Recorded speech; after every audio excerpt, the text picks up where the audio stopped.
That's it. Stop.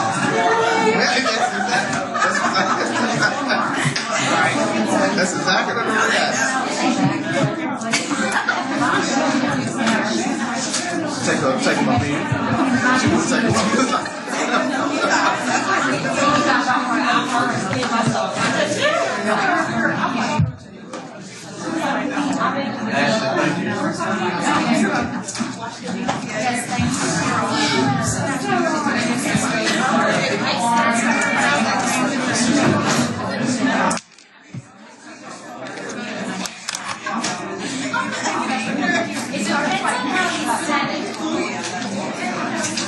I realize that some of this might be a repetition of your management class, but these things I think we should really focus on because leadership and delegation type questions are all over the NCLEX. And if these are the types of questions that you're getting on NCLEX, you are passing NCLEX. So these are really important topics.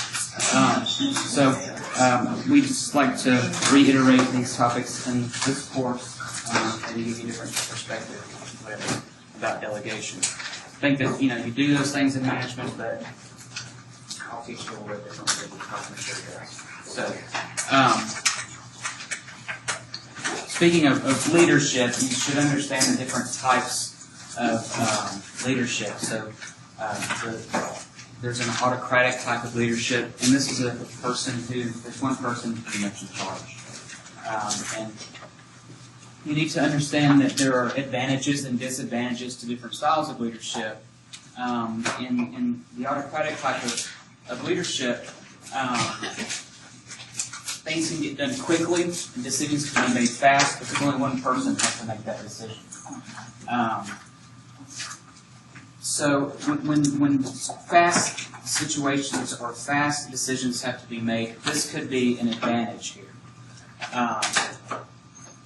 But generally, there are lots of disadvantages to an autocratic style of leadership because it's terrible for the morale of the team. No one feels like they have a say. It's not democratic. There's just one person calling the shots. And you feel like it's not a team effort. It's more the lowly people being told what to do. With this type of leadership, often physicians love being autocratic leaders. Nurses are not autocratic leaders. Sometimes this is why there's conflicts between physicians and other people in the healthcare team, because the physician feels as if they are the center of the situation here, and actually the patient is the center of the situation. Anyhow, so this is why there's often conflicts between physicians, nurses, and other people too, because they think autocratically. Of course, this isn't going to work.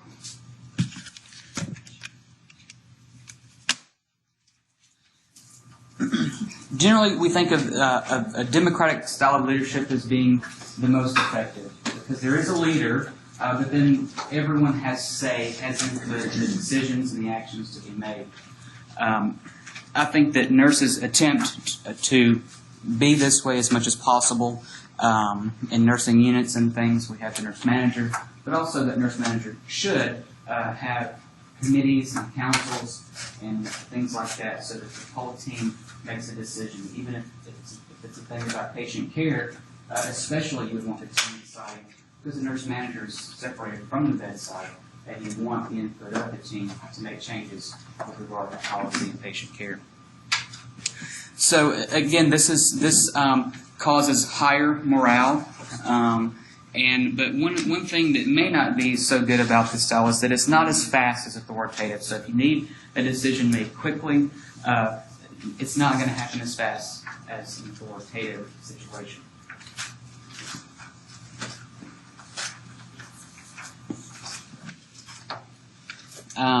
Laissez-faire just means let them do. That's basically the definition of it.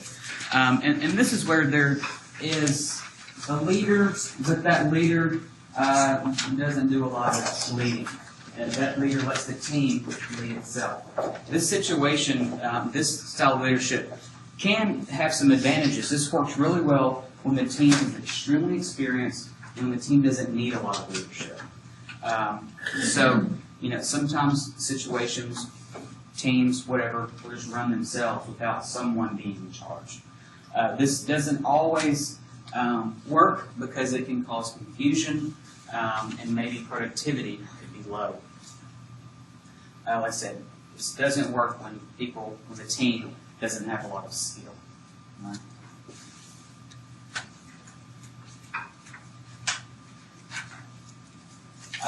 I'm opposed to the title of your class, management. I don't like the word management.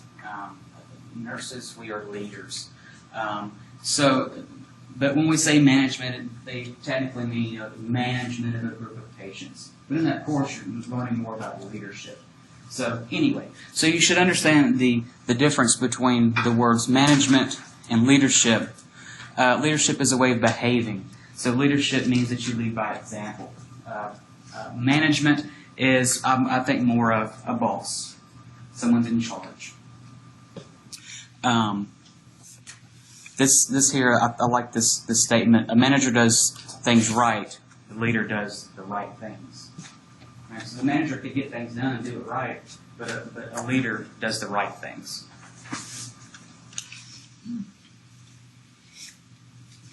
Any questions about that? It's simply, I know there's a lot of words on that slide. I hate slides with a bunch of words on it, but because you just zone out, right?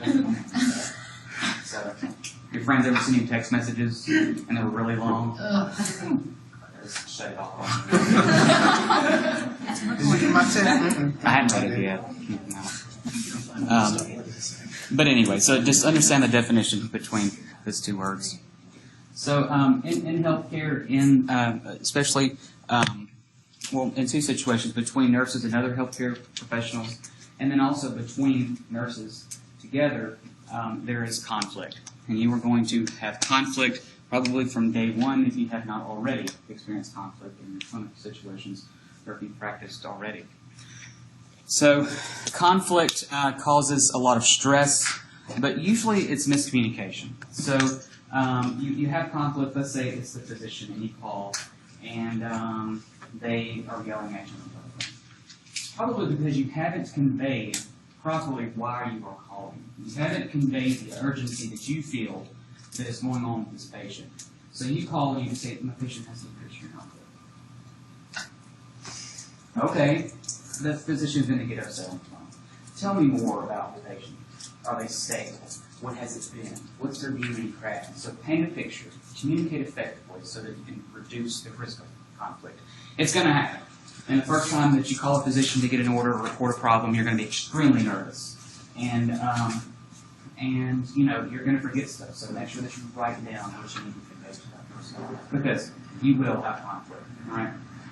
It's just going to happen. Between nurses, there are a lot of conflict, and I really hate it. Nurses are professionals that like to keep them young. It's inappropriate. And I think that there's a lot of status situation. You have these nurses who have been around for years and years. They think they're the best. They're very good at what they do. And then they see a new graduate coming in. And they are actually, and honestly, they are threatened by new graduates because this new person has fresh knowledge. They are current. They are up to date. They just passed boards. But, there is certainly something to be said for experience. But often, those nurses who are older do not take the young under their wings, which I obviously should. But, so that's going to be a source of conflict for you. And it will happen. And just be ready for it. You LPNs are going to go in, and they're going to say, I don't care if you're LPN, you're an RN now, and we're going to do this. So that's going to happen. Be ready for it. RNs are not always the nicest people. And I think that some of you have experienced this in clinical. There's a few nurses in GICU that I just hate it when a student is with them. But it's because I can think of two immediately. But often that is because if you have, as a student, have conflict with a nurse, that's sometimes because that nurse is inexperienced. So they don't feel comfortable in their skill set and what they can do. so they don't feel comfortable delegating or allowing a student any kind of autonomy when taking care of the patient. So that can create conflict as well. So kind of the point of this is be ready for it, understand that you need to communicate effectively to prevent conflict, and also don't create conflict unnecessarily, right? Because week one of working, probably going to have some nurse students next to you, right?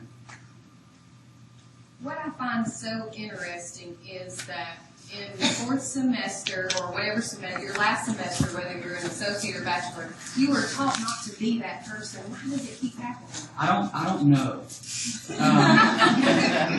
Because you are taught about these people and you don't want to be that person, but why do you become that person? I think there's a couple of problems here. And I know that there's only 4 men in this whole room, and I'm not being sexist, but I think that when you have a lot of a profession that is female dominated, it's different. Women work together differently than men work together. So, and I think that men are competitive, but men actually, and if you can compare nursing to medicine because medicine is more male dominated, that they nurture their medical students. They hold them close, and they make sure that they, but even in education where you guys are now, you probably have experienced some tension.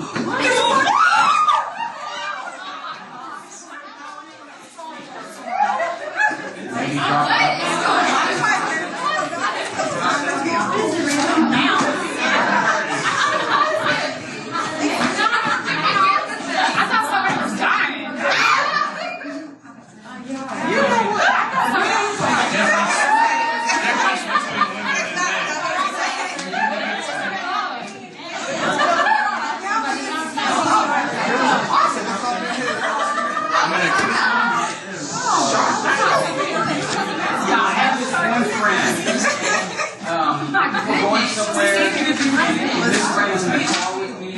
if there's anything going on out, if there's a dog on the side of the road, she'll go, I'll freak out. There's going to be a car but we don't. So having said that, anxiety breeds anxiety. It's a different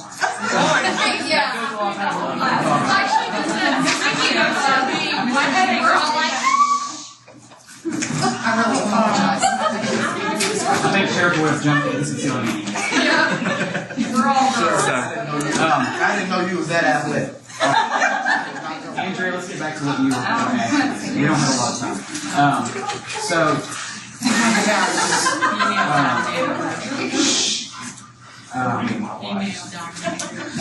You were talking about men being doctors and male dominated. So, I think the problem is that one of the problems is that women and men work together differently, and that often we think about women as being the nurturers of humanity, and they are, but when you get women together, it becomes competition. Yes. And that they're always trying to level up, be better than. And also, not even that, competition is good. To be better than and to be the best and to excel is fantastic to do so. But what also happens at the same time is they put others down, in trying to look higher. It's not only women in nursing that do this, it's men too. Well, I work with accountants, and my prior group was all females, and I always felt like there was a lot of, negative chitter-chatter about each other. Now I'm the only female in my group, and people say, does that bother you? And I go, oh no, that suits me just fine. The guys are just like, It's just a different dynamic. It's a different dynamic. So I think that's part of the problem. And I think that another part of the problem is that nurses don't always feel in charge. Because, especially with the older, generation of nurses, the physician is in charge. And you feel, well, hopefully none of you will ever feel this way, but nurses often feel a sense that they need to be subservient to the physician.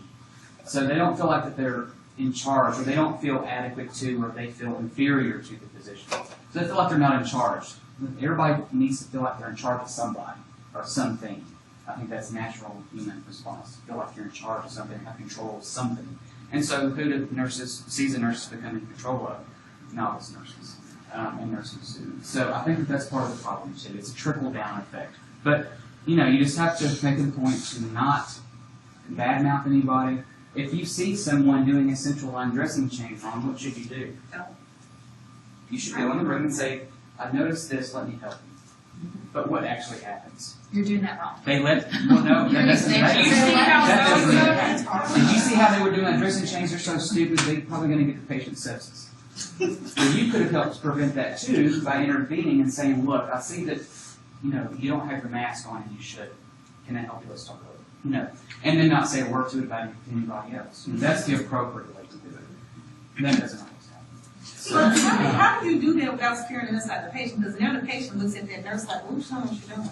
Well, you could pull them out of the room, and then the nurse could say, oh, we'll start over when you go back in. There's a way to do so. But I think that maybe that patient would be maybe happy about that, hopefully. That someone caught a mistake, and it was a near miss, So, but there are ways to go about it. Yeah, you wouldn't go in and say, you're doing that wrong. Right. You would go in and say, you know what, I thought that it went this way. Yeah. And I realize that some people are more altruistic than others. Some people like to do good. Some people actually thrive off of making other people feel inferior. And I think that is a problem. And so I charge every one of you to not do that because it's really inappropriate and it's not fun. It doesn't make for a fun situation. All this conflict with nursing. So don't do it. Don't be catty. Yeah, it's kind of a cliche word, but be professional. All right. So also because of the conflict that happens causes stress, but also the job itself causes stress. You will frequently work in situations where you are short-staffed, more times than not, probably. And then some people will think that you are staffed. The house supervisor says they've got enough nurses up there. Well, all of our patients are critical. All of our patients, half of them are actively dying. We need some help. So that's still short-staffed. Just because you have, on paper, for the matrix, they call it, enough nurses, your patient acuity is very high. So realize that just because on paper there's enough there, that doesn't mean that there are enough there. So you will frequently work in a short-staffed situation. And that leads to a too heavy of a workload. But just be prepared for it. And that's where time management really comes into play. And that, you have to prioritize and say, maybe it's most important that my patients receive their antibiotics on time and they get their blood pressure medication and I'm monitoring so that they don't have a stroke. Not that, they didn't have a bowel movement. You have to prioritize things that you have to do. Some things just have to get left out in the queue sometimes. But you have to prioritize.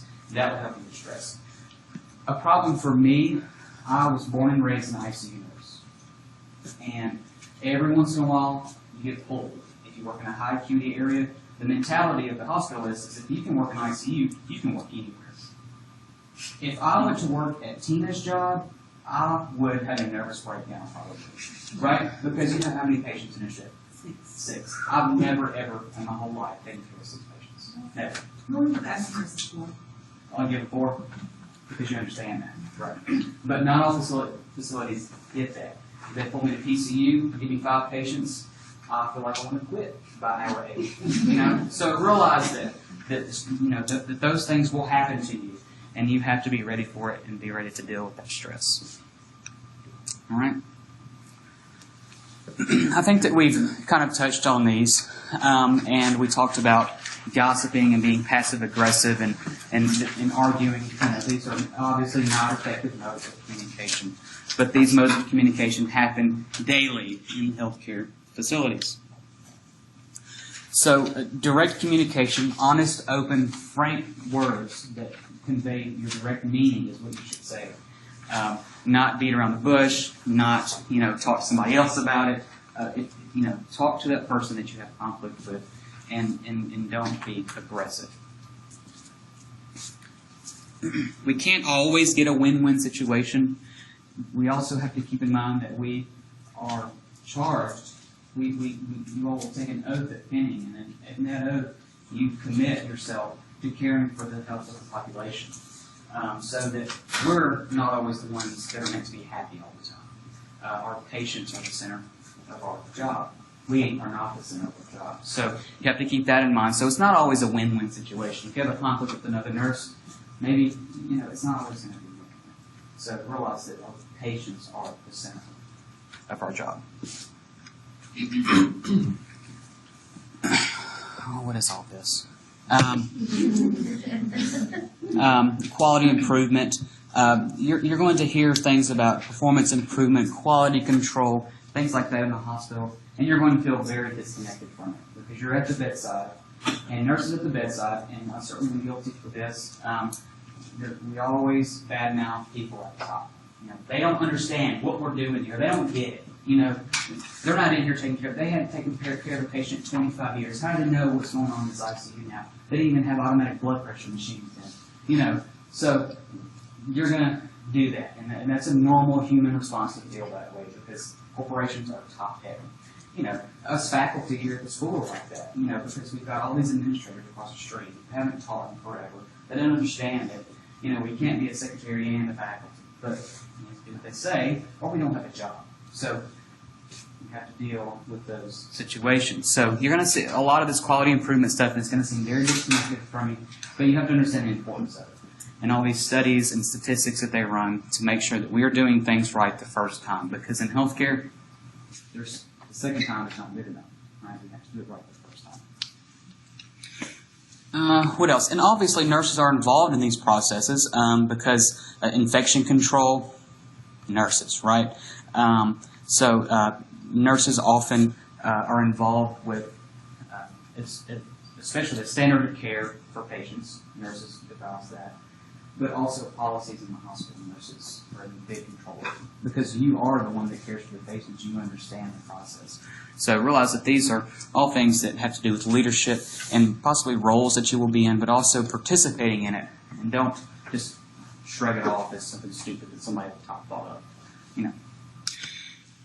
Delegation is extremely important for you to understand. So when you see the word UAP, or the acronym UAP, Unlicensed Assistant Personnel, this is the NCLEX term, and this is the HESI term for nursing assistant and medical assistant. Someone that doesn't have a license that is there helping you take care of the patient. This, in general, are the responsibilities of a UAP. Basic ADLs, bathing, dressing, feeding, things like that. Not always feeding, it depends. Basic patient safety, is the bed low? Is not get things on for basic ADLs. When you say dressing, is it just dress the clothes or is it just clothes? Yeah. A UAP would not be doing dressing changes. Okay, that's why. Yeah. A UAP, a nursing assistant, can collect urine numbers all day long. They can measure blood pressures all day long, but they don't do what? They're not assessing and evaluating these things. They're simply collecting numbers and bringing them to you. So they can collect these things, but they don't do any evaluation or assessment.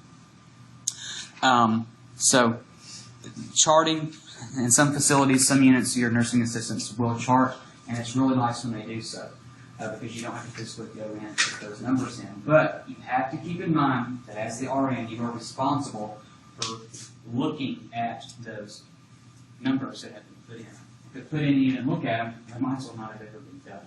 Right? So you hold the responsibility, though they are collecting the data.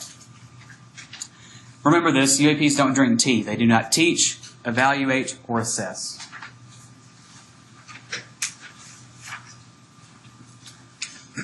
The key here is to keep in mind that a UAP does not have a license. Okay? So basically, anything that they are doing while working under you is your ultimate responsibility. Okay? Keep that in mind. PN, practical nurse, is the NCLEX and HESI term for an LPN. You might see LVN. I think out west they call LPNs licensed vocational nurses. Whatever. Same thing. They all have the same license. The key here is that an LPN has a license. All right? UAPs do not have a license.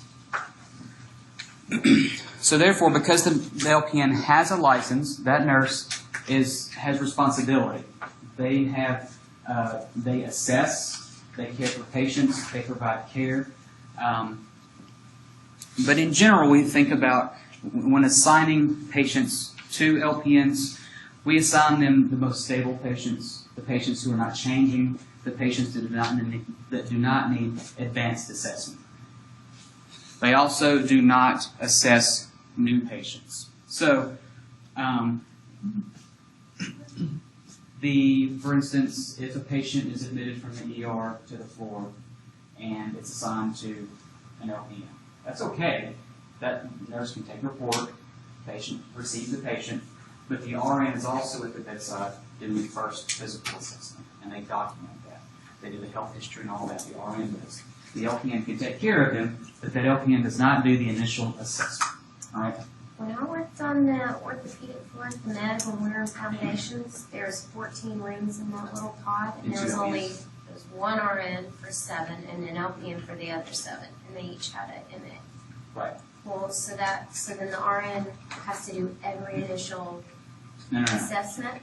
No, not the initial assessment of the shift, the first admission assessment. You go to the hospital because you have chest pain.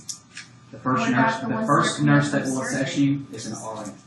What about when they come up from surgery, which is almost every Should single be assessed by the person? RN. Yeah, that simply means that nurse comes into the room with the LPN, does a physical assessment, and then the LPN picks back up and takes over. Right, but that's 14 people, and they were coming in and off the floor all day. Figure out how she did all that. So I'm not saying that this is how it happens, but this is legally how it should happen. Okay. LPNs are laughing. So I have to teach you the right way. All right, but anyhow. So like UAPs, the LPN, of course, would collect data and things like this, and they do some assessment of the data, but they don't evaluate the data. Okay? So generally, LPNs you think about as that they do not do anything initial. If it has initial before it, that's not the answer. All right. So if they do, they would not do the initial teaching. They would not do discharge teaching. The RN should be responsible for those things. They can reinforce, just like RNs and LPNs can reinforce physician teaching and consents. But we do not initiate. Any nurse doesn't initiate consent. We can reinforce it. So think of it that way, that the LPN can reinforce teaching. So they can say, the RN told me that this medication does this, and this. The LPN can say, yeah, that's right, but also work for these side effects. That's reinforcing medication, or in teaching. All right. It says no care plans. That means the LPN doesn't initiate a plan of care.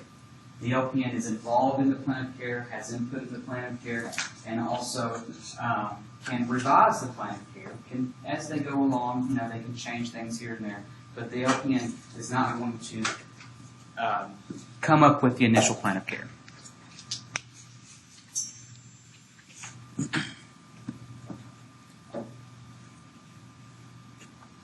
The key here is to remember that LPNs reinforce and maintain patient.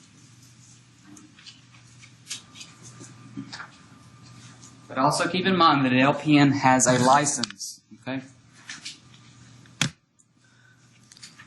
So the RN is responsible for the care of the patients who are more critical, have higher acuities. This is why nurse LPNs don't work in higher acuity areas. Generally, LPNs, if working in an ER, will work in the fast tracks, will work in the urgent care centers, not in the acute ERs. Also, LPNs aren't going to be working in the ICUs and not in the step-down units because they don't have the training to take care of those patients. Obviously, the RN is responsible for the initiation of teaching. Anything initial that has to be done, the RN will be doing.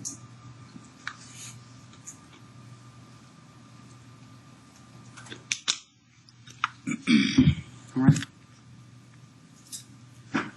Like in a situation where a patient is becoming unstable, that LPN has the responsibility to pick up on this, but then consult with their RN and say, look, this patient's becoming unstable, I need some help, right?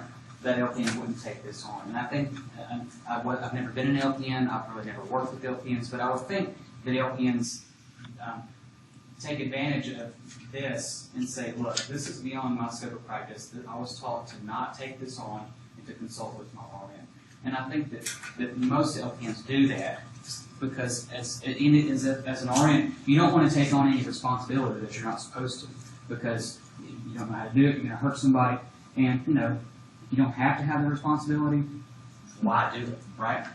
So that's how the LPN and the RN work together with unstable and changing patients. So,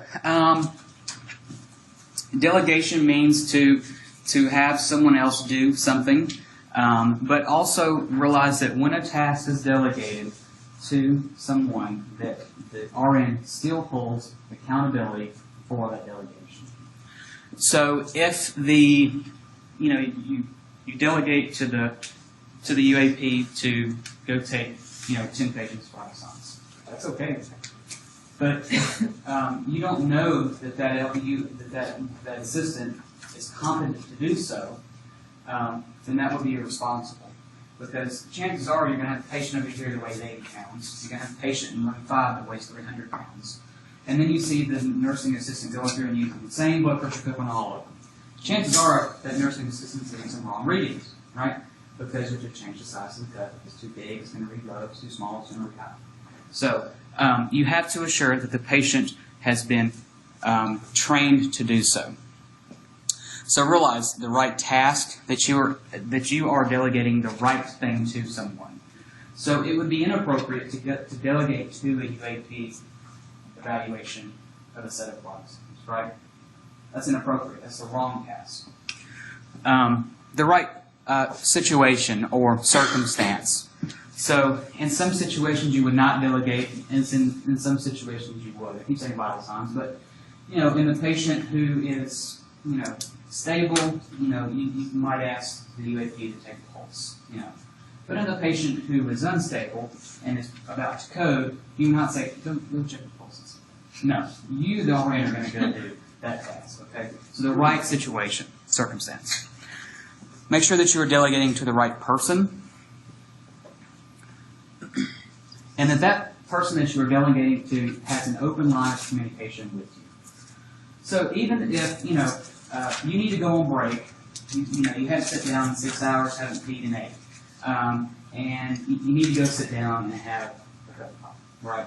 You can say, okay, I need you to do this, this, and this. You don't have to be in the room while you have delegated to you. Simply that person has to have access to you. So if you're in the break room and the nursing assistant is 2 doors over, that is okay because they know where you are and they have an easy line of communication. What you can't do is say, a lot of nurses smoke. So let's say, I need to go outside and smoke, so, right? And then you say, while I'm outside, go ahead and bathe the patient. That person does not have access to you. That is an inappropriate delegation, right?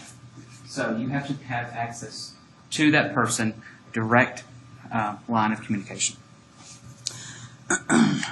In here also lies that the person has to have correct training. So you can't just bring somebody off the street and start telling them they have to do stuff, right? This happens. People are UAPs. They don't have a license. So half of the people that work in doctor's offices, they're not even MAs. They're just somebody's friend who they brought in and taught them how to give injections. A physician can delegate to anybody. So, absolutely. Do not get in trouble? That's legal. The nurses in the doctor's offices probably aren't MAs. Who works in the doctor's office here? It's true, right? Yeah. Anyhow. On the delegate with the equal license, so another RN? Yes. Delegate? Yeah. So we try not to use the term delegation between RN and RN, and we don't usually use the term either between RN and LPN because the LPN has a license. They have autonomy too, but with an equal licensure. So if you are this accountability transfer, so you're giving reports or you're asking, we're both RNs, and I say, look, I need you to help me out. I need you to go get this dosing for me. If the RN is doing that for you, you delegated that task to them, they have the responsibility. So if they give the patient an air embolus, it's not your fault because that person is an RN. They should have known better, right? So that's what that means. And LPN, some things the responsibility is passed, and some things it's not. But it gets tricky. But I'm not going to give you tricky questions. They should be pretty straightforward. But keep in mind, the LPN has a license and are accountable for their practice. But if you delegate something or ask them to do something that is inappropriate, and they do it, you're both in trouble. Like an initial assessment. Like an initial assessment or the administration of NXIVM. Is that the same thing, the accountability when you go to lunch? And you're in the cafeteria and... That's a good point. So if you run the cafeteria, nobody really has direct access to. Sometimes we have voiceovers and things now. We're in there maybe you can find anybody, but that doesn't always work. So it's not always reliable. But yeah, so if you're going on break and you leave the unit, and you have 3 patients, you go to your charge nurse and say, I am going on break. You just let you know that charge nurse has to report on all the patients. So you have to notify your charge before you leave. And by doing that, that person takes responsibility for your patients. So I'm glad you said that. Be careful with this. Because if somebody, I hate working with nurses that smoke. I hate it. Because, 12 hours, like 10 or 12 times they're going outside. Jesus Christ.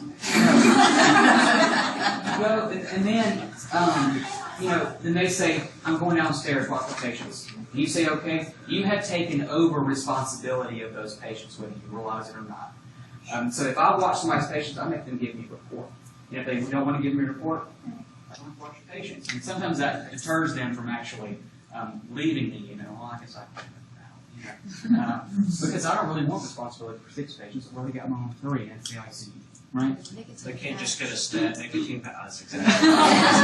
Stat nicotine. There you go, there's nicotine. I'm sure the pharmacy would send one. I thought that I'm going to have to rely on the people here to maybe back me up or tell me that I misunderstood something. But I thought that attorney lady said that if you delegate to another RN and it's your patient and they screw up, you're still responsible. Didn't she say that? You can still get sued. I thought she said that. Is there such a gray area? They take on that task, and they have licensed and been trained to do so. Right. It would not be your fault that a person who is your equal made a mistake on your patient. You ask them to help you. They have the responsibility of their own license to do it right. I thought that was if you didn't tell them something. Like if you didn't. You left something out, yeah. Oh, by the way, you're not supposed to do this, and they did it. Well, that was failure in communication. You would be wrong for that. Okay, so you can still be assignments. She was talking about the assignment of patients. So if you go on break and you have a patient assigned to you and you've delegated this to another RN to watch your patients, but the patient is still assigned to you. You're just on break. Yeah, but if you give report to that nurse, they take over the responsibility for that point in a period of time. It can become a tricky situation, and that nurse is going to argue. Well, they didn't tell me this, and so it would be. Yeah. We have an attorney in here. Yeah. So I guess you can get sued. You would certainly still be involved. Yeah. She definitely said you could get sued for that. Right. Whether you know the patient, you can still be Right. involved. You can get sued for a lot of things, but you won't lose your license. Right. You can get sued. No, It's a tricky. It gets tricky. But realize that if you ask for help by someone who is in here, the same level of training, and you ask them to help you, that person takes that responsibility of that one task. Mrs. Sasso, Yes. like say your friend going to go out for smoking so many times. Do I have to help her? I say no. You can say no. Absolutely. Yep. Yeah. It's not necessary. Then everyone not like to.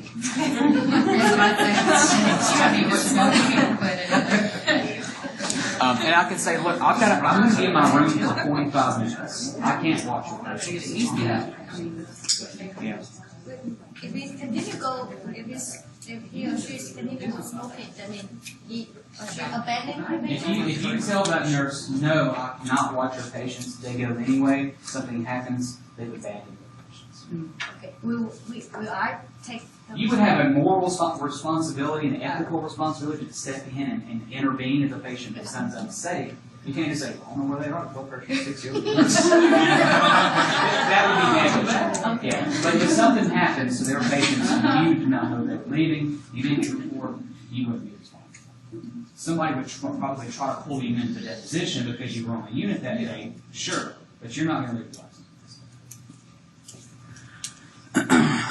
I've already talked about this, and I think I already went through everything. But the supervision is really important. Make sure that that you give direct instructions to whoever you are delegating to. They know exactly what they're doing. You know that they know what they're doing. You are available, and you are there to evaluate that intervention.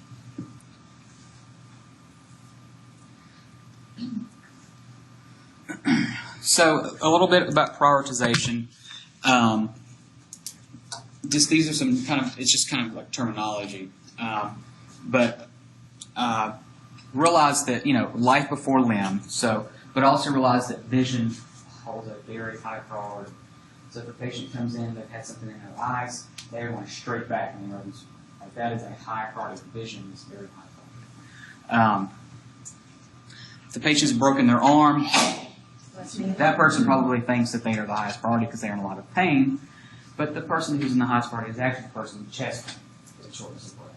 Right? So just because this person is screaming and this person is over here holding it together and is having a heart attack, the heart attack is more high priority. So of course, acute trumps chronic. So you have someone with a chronic renal disease. Okay.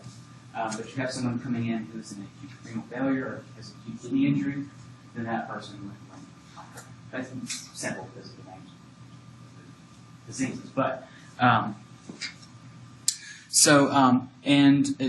9 times out of 10, an actual problem is going to outrank a potential problem. And I always say not always with this because sometimes things like risk for injury are yeah. But usually 90% of the time, an actual problem is going to outrank a potential problem. This kind of goes with triage, I guess. So listen to what the patient is saying. If the patient comes in and they say, I have chest pain, oh my God, they're having a heart attack. Wait a minute, tell me about the pain. When does it happen? Oh, it happens every time after you eat. Okay, so you get more information from them. So you can assess the urgency and prioritize better by doing better assessments on our patients. And sometimes patients have a hard time describing things, and we can get more information from them. Children have a really hard time describing things. So you need to do good assessment so that you can properly prioritize. What else? Yeah, and I've said this before. A trend is more important than a one-time finding. So if you have a blood pressure that's 210 over 100, I'm not going to get excited about that. What am I going to do? I'm going to take it again, right? So if I'm consistently getting this high blood pressure, then something needs to be done. Maybe the patient is agitated at the time, or maybe the cuff was wrong. So realize that a trend tells you more information than a one-time finding. Urinary output we monitored hourly in the ICU. For 8 o'clock it was 0. Oh my God! Wait a minute. Maybe it's just a dependent loop. Maybe it's kink. Maybe the last hour was 250. This hour 0. What's going on? So one number doesn't tell us a lot. Yes. Okay, you have a chemical splash to the eyes, and a patient experiencing a heart attack. Take the heart attack back first. I put a bubble and a stretcher on back together. Yeah, that would be a tricky situation. I take the heart attack. Yeah. Ready about your eyes. I would say if they have something in their eyes. I don't know. That would be a hard situation. I don't know if any ER people are here, but I might take the person with the eyes back first because you can get them. You can get them back to the eye wash. Say, Dr. Smith, here you go. This patient's has break fluid in the eyes. I don't know. gave him away, right? So they put him under the wash and they're wiping, and then you go back and you get the patient on cardiac monitor. Because the person with a heart attack, they've probably been having that heart attack for a couple of hours. You know, certainly is acute and it's very high priority, but it's something where the patient's going to lose their vision because you wanted to put a patient on a cardiac monitor for, you know, it's like, I don't know. But you're not going to give us that question, are you? no, those are both very high priorities. And some nurses every day have to struggle with this. Who do I? And sometimes you just don't have time to think about it. You say, "Oh no, I'm going to take this one back." Because if you just sit around and think about it, they're both sitting there without you.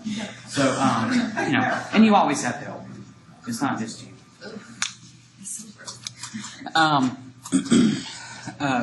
So you know, this is kind of just rewording. You know, an actual problem trumps a potential problem. But like if a person has shortness of breath and they have COPD, maybe that's an expected finding. But you're not always going to find shortness of breath in a person who doesn't have COPD. So you have to understand that some things seem acute, but it's expected. You know, in the person with COPD, you're probably going to find a high PCO2. All right, they live with that every day. But if Vivian had a PCO2 of 70, I'd be very upset about that, right? So I guess you'll have to. So you know, so you have to realize that some things are expected and are abnormal. But if a person who is not expected and has that takes a problem. Does that make sense? Proper assessment, clinical knowledge, and you are looking for what is wrong in a situation. And that's one reason why nurses often chart by exception. So we want to focus on the abnormals. We don't want to focus on normals. Nurses love to document normal things. But we need to focus on what's abnormal.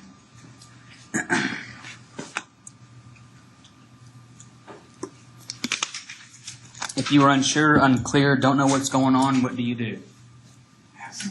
Right? Period. The only stupid nurse is a nurse that acted and didn't know what they were doing.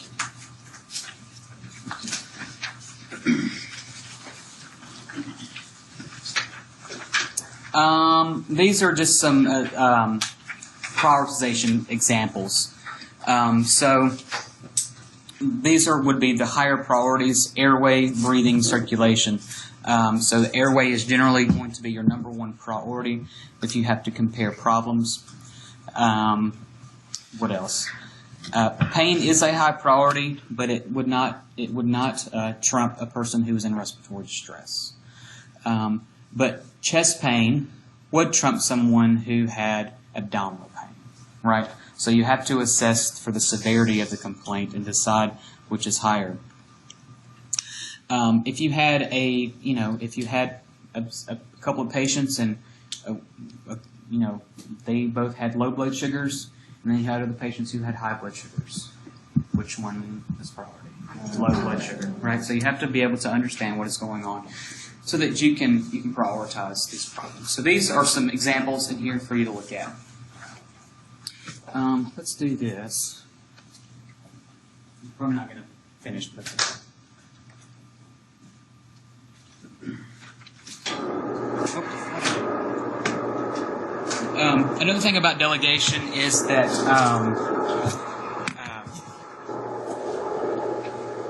basically the only part of the nursing process that we delegate is what?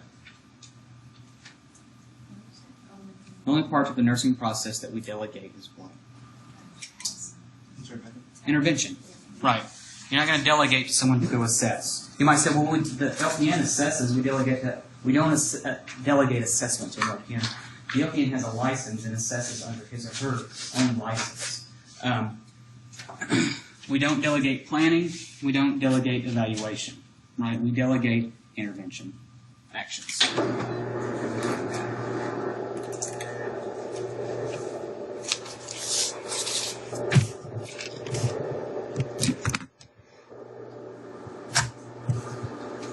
I'll get this form to you electronically. I have it somewhere. Hopefully you can read it.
The sheriff has some issues with that.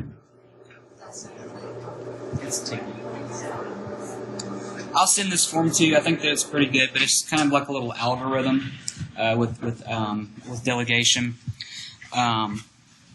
So it's just, should you delegate or not? I'm not going to read it to you, but just for instance, are there laws and rules in place in your facility or in your state that would allow you to delegate this? If no, then you should not delegate it, right? So the key here is to be safe. The scope of practice, you should understand your own scope of practice, but you really have to understand also the LPN's scope of practice if you're going to be working with them. So this is a neat little algorithm, and I'm going to send it to you so that you can look it over. This is something else that I'd like to compare to you. This is kind of like a follow-up from yesterday. They talked a lot about the Nurse Practice Act and things like that. Just so that you can see it, this is a summary of the standards in the nurse standards of practice. But this is the LPN, this is the RN. So you can just see that one is a lot longer than the other, right? So you have to understand what the LPN is responsible for and is able to do. There are some words in here that would stick out to you because things like contribute to the nursing assessment and collecting, right? Participate in the development of the plan of care, right? So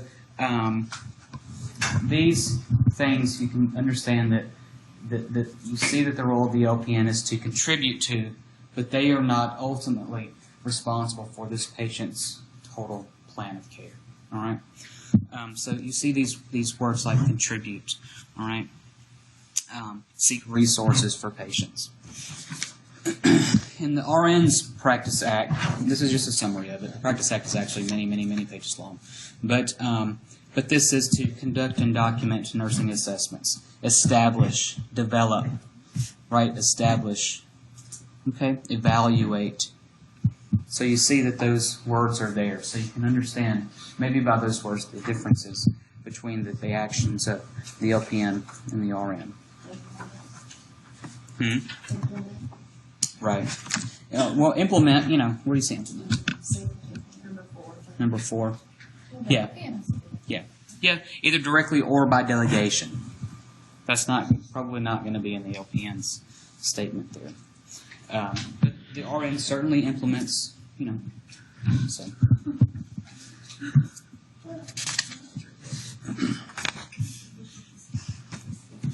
Delegate to, right? And technically, you often have situations where it's confusing. One situation might be maybe like a nursing home, and really who run those places are LPNs and nursing assistants. But there's always an RN somewhere behind the scenes in these situations. And per the textbook and things like that, generally LPNs don't do delegating. It happens. But technically, we think of it as the RN delegates those tasks to the UAP, and then the LPN is working more independently.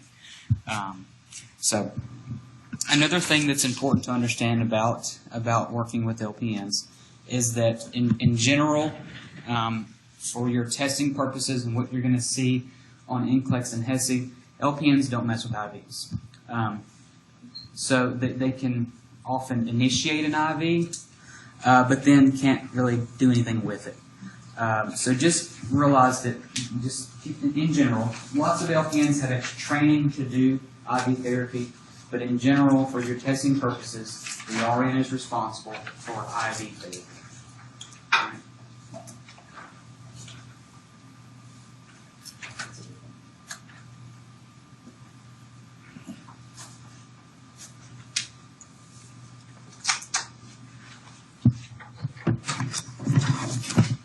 What questions do you have? We have a few minutes.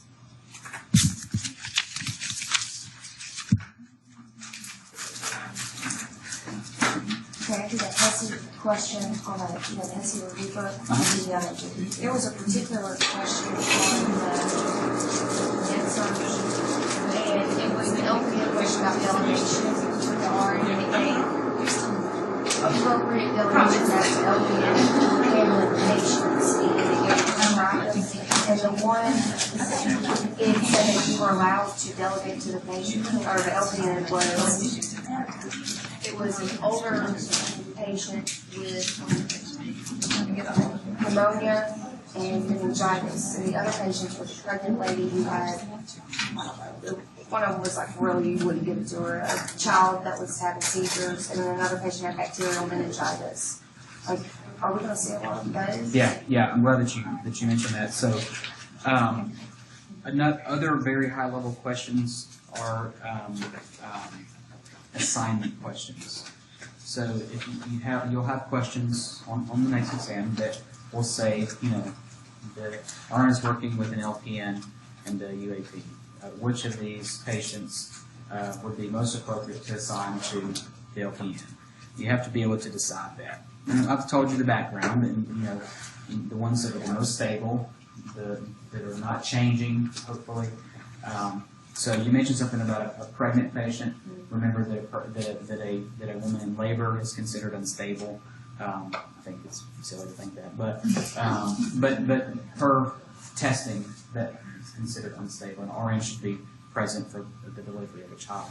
Yeah. Children too, right? Like children are born.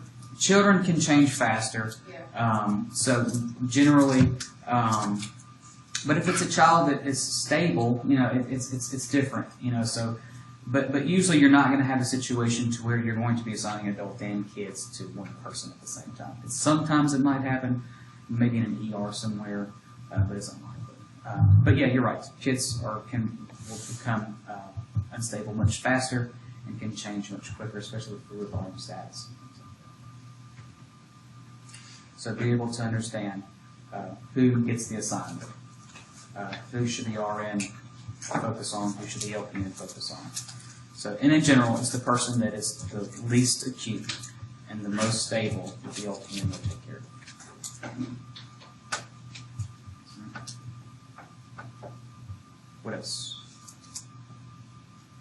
I've told you guys I'm really a good procrastinator, and I'm still getting together the renal slide. So how about we move that totally last? I did it that way so that it would, give me incentive to get it done, but I haven't.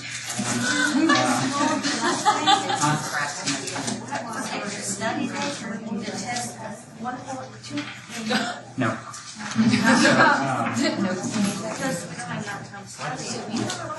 don't have enough time to make slides. So what we'll do is we'll do the community stuff. Disaster. Next time.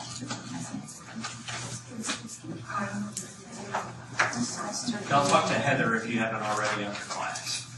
We need that list that you have. So we have everyone was here. So yeah, everybody got Packer said something. Anybody ready? Okay. Yes, good. Okay. You don't have to take it. Mr. Sexton, so these two will move up. We'll move it up.